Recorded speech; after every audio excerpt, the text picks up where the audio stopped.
Hi guys, in this video I will compare two Canon prime lenses that are quite different yet offer a very similar field of view.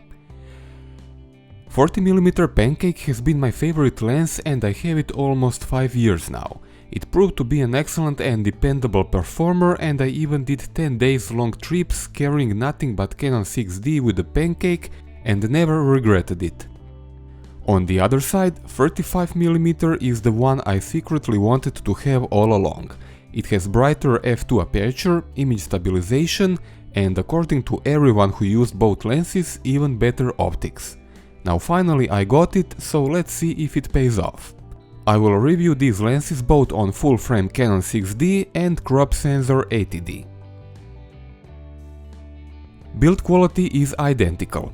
Both lenses have metal lens mount and identical plastic on the outside. Manual focus switch feels the same when used. At around 350 grams, 35mm lens cannot be considered as big or heavy, yet the pancake is 3 times smaller and lighter. 35mm lens has wide manual focus ring which is mechanically linked. There is also a window with distance scale which can come in handy. When focusing, front element does not rotate nor does it extend. Excellent. Autofocus is instant and silent. Lens can cycle very fast from macro to infinity focus. Pancake lens has electronically linked focus, what means that the focus ring spins freely in either way, and there is no mechanical link between the ring and focus mechanism. When focusing, it will extend, but at least front element will not rotate, what is important when using circular polarizer.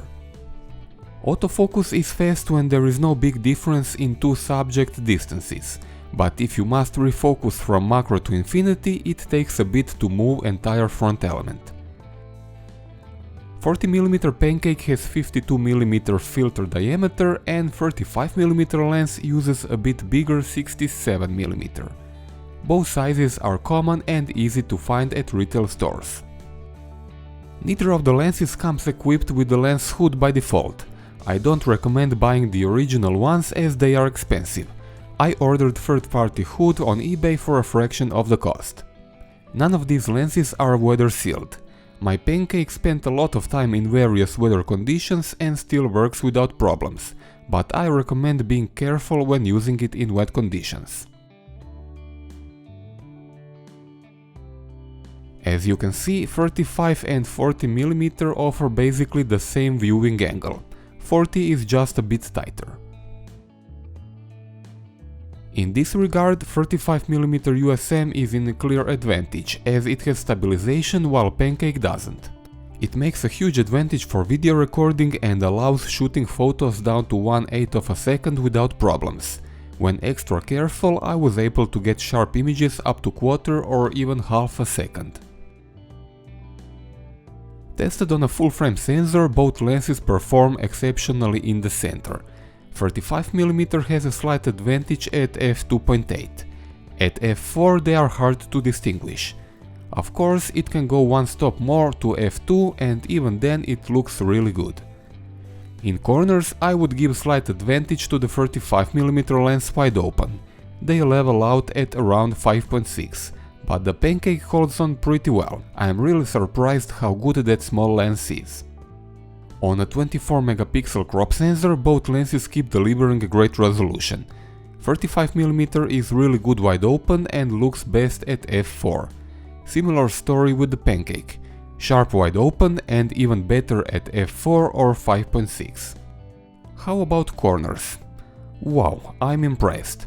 At f2.8 pancake even looks a bit better. They level out at f4. 35mm shows a bit of resolution drop wide open at f2, but nothing special. Altogether great performance from both of them. Both lenses are perfectly assembled. I can't notice any decentering. This is even more interesting given the fact I accidentally dropped the pancake lens a few months ago from around 1 meter height. It fell on the concrete and bounced a few times, but beside a small scratch there was no impact on focusing mechanism or optical alignment. 35mm lens shows a bit of focus shift from f2.8 up to 5.6. It is not a major problem as the center focus line still remains relatively sharp, but it is obvious that the focus plane shifts a bit away from the camera. This will be visible at extreme close focus distances only though. In regular daily use, don't sweat about it. 40mm pancake is perfect in this regard. No focus shift whatsoever. Impressive. Focus breathing is present on both lenses. Not great news for video crowd. 40mm pancake has stepper motor focus, which is made with video recording in mind. It allows smooth and accurate video focusing on dual pixel cameras and is fully silent. The problem was again, just like in my 24mm lenses review, is that the entire frame shifts a little when it starts to refocus. 35mm lens doesn't suffer from that problem. It has smooth start of a refocus, but once again produces focus noise that the built-in microphone can catch. External microphone would solve this in regular use, unless you are in a really quiet environment. Turn your volume up a bit to hear this.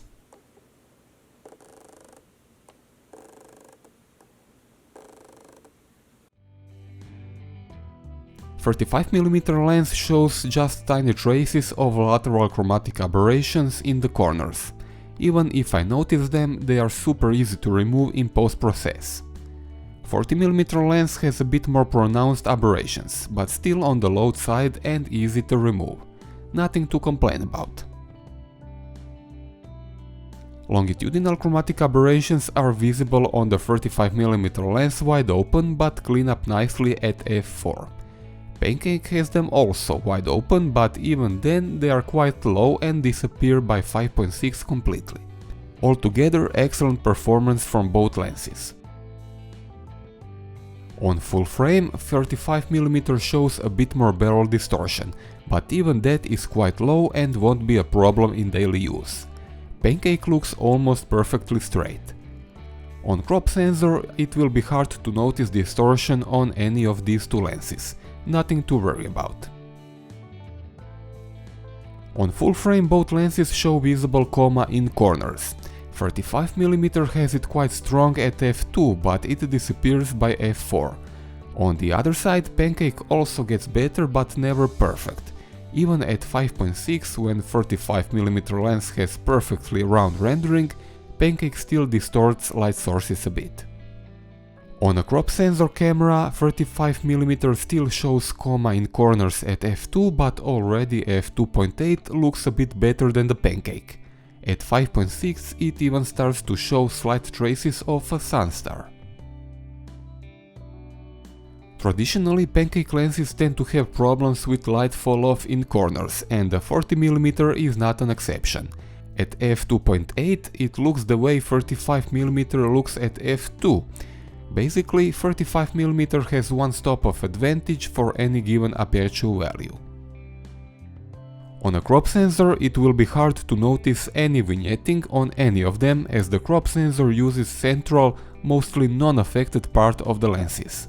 Wide open maybe, but stop them down just one stop and the results are perfect. 35mm is not bad, but flare artifacts are visible at all aperture values. I could live with this though.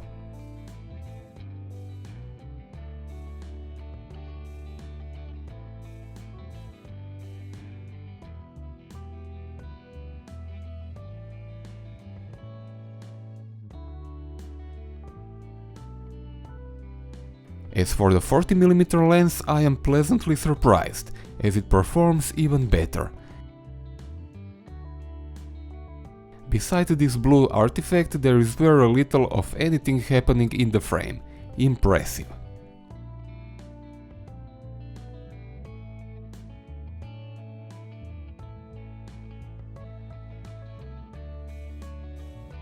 When it comes to bokeh, 35mm has an advantage since it is an f2 lens, but compared at f2.8 both perform solidly.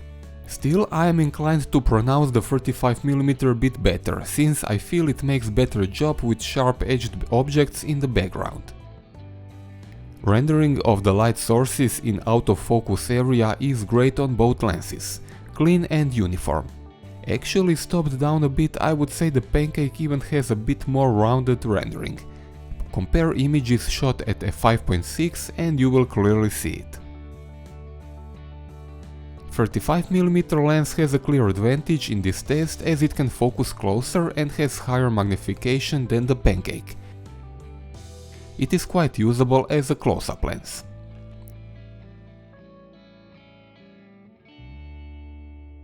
Sunstar is excellent on both lenses, but the one on 35mm is usually better defined and easier to create in various circumstances. With this, it is time for conclusion. First, the 35mm f2 lens is pretty much perfect. It excels in pretty much all the aspects I tested and can be recommended without reservations. Only real downside is the focus breathing, and that is important only for regular video users who shoot static scenes with focus pull. Yes, that is a bit specific. For everyday run and gun video you can ignore that. There's also some longitudinal chromatic aberrations wide open and some vignetting, but this is typical for lenses with larger aperture. But the real winner of this review in my opinion is the Pancake. This lens keeps surprising me day by day. For the most part it is equally good as the 35mm, but has even better flare resistance and longitudinal chromatic aberrations control. All that at 3 times smaller size and 2 or 3 times lower price, depending how good a deal you can find. Still, it is only f2.8, no image stabilization and slower to focus, so the 35mm has clear advantages if you consider them important.